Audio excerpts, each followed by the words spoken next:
আছো বলো, সামনে ঈদ আর আগেই দর্শকরা একটা এত ভালো উপহার পাচ্ছে, তোমার থেকে কেমন লাগছে? না, খুব ভালো লাগছে। দর্শকদের আগাম ঈদের শুভেচ্ছা। সবাই অভাগী দেখতে অভাগী দেখতে আসুন। আর শরৎচন্দ্রের গল্প মানে বাঙালির কাছে একটা ইমোশন, আর তুমি দুই বাংলার দর্শকদের মিল করছো এই সিনেমার মাধ্যমে, তো কতটা এক্সাইটেড?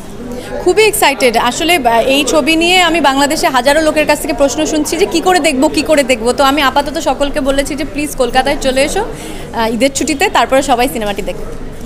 গল্প পড়া একটা আর সিনেমা দেখার মধ্যে অনেকটাই ফারাক থাকে, তো তুমি যখন গল্পটা পড়েছো তখন একটা ভিজুয়ালাইজ হয়েছে, আর অভিনয় করার সময় তো ওই দুটোর মধ্যে কতটা ডিফারেন্স ছিল? দেখো, এই একদম অভাগীর স্বর্গের এক্স্যাক্ট অ্যাডাপ্টেশন এটা নয়। পরিচালকের অনেকটাই সে তার সিনেম্যাটিক ফ্রিডম এখানে ব্যবহার করেছে এবং অনেক কিছু সংযোজন করেছে। তবে সেটা আমার পড়ে, স্ক্রিপ্টটা তো পড়েছি, পড়ে আমার ভালো লেগেছে এবং কাজ করার সময়ও ভীষণ ভালো লেগেছে। এবার অভাগী চরিত্রটি করার সময় আমি আমার পরিচালক কী চাইছে সেটাই ফলো করেছি।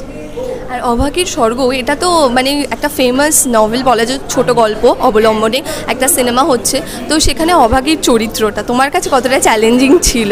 না, ভীষণ চ্যালেঞ্জিং ছিল। আমি বারবার বলছি যে অভাগীর চরিত্রটা একদমই গ্রাম বাংলার প্রত্যন্ত অঞ্চলে দরিদ্র পরিবারের, নিম্নবর্ণের পরিবারের একটি মেয়ে, যার ছোট থেকে বড় হওয়া পর্যন্ত, বড় হওয়াটা কিন্তু সেই বয়সের বড়টার থেকে বেশি, ও বিয়ের পরে একটা মেয়ের জীবনে যে পরিবর্তনটা আসে, বাচ্চা হওয়ার পরে একটা মেয়ের জীবনে যে পরিবর্তনটা আসে, সেই পুরো জার্নিটা, এবং সেটা খুব সুখকর একটা জার্নি ছিল না। সেই জার্নিটার মধ্য দিয়ে তো আমাকে যেতে হয়েছে, তো সেটা ভীষণ চ্যালেঞ্জিং ছিল। গল্প তো অনেক দিন আগে লেখা হয়েছে আর এখন মডার্নাইজ হয়েছে ব্যাপারটা সিনেমার মাধ্যমে, আশা করি। তো এখনকার মেয়েরা কি রিলেট করতে পারবে? সকলে রিলেট করতে পারবে এখনকার। আমি বলবো যে হ্যাঁ, শহরের মেয়েরাও যে রিলেট করতে পারবে না সেরকম নয়, কিন্তু তবে পশ্চিমবঙ্গের প্রত্যন্ত অঞ্চলে সকলে রিলেট করতে পারবে, সকল নারীরাই রিলেট করতে পারবে। তোমার নিজের লুকটা কেমন লেগেছে? কারণ আমাদের খুব ইন্টারেস্টিং লেগেছে, মিথিলাকে একদম অন্যরকমভাবে দর্শকরা পাবে। আমি আসলে চাই না যে মিথিলাকে দর্শকরা দেখুক স্ক্রিনে, আমি চেয়েছি যে অভাগীকেই দেখুক, তো সেটা যদি দেখতে পাই ওটাই আমার সার্থকতা। আর যেটা সামনেই বললাম যে সামনে ঈদ, একটা এত বড় ফেস্টিভ্যাল, তো প্ল্যান কি? ঈদে আমার শুধু রেস্ট করব, খাবো, ঘুমাবো, দাওয়াত খাবো বন্ধুবান্ধব আত্মীয় স্বজনের বাড়িতে।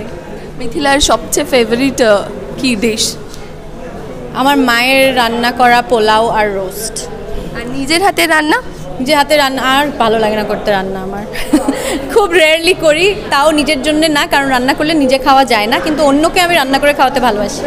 যখন সবাই বলে যে দুই বাংলাকে তুমি কোথাও মিলিয়ে দিচ্ছ, দুই বাংলার দর্শকে যে ভেদাভেদটা সেটা মানে মুছে যাচ্ছে, তখন কেমন লাগে?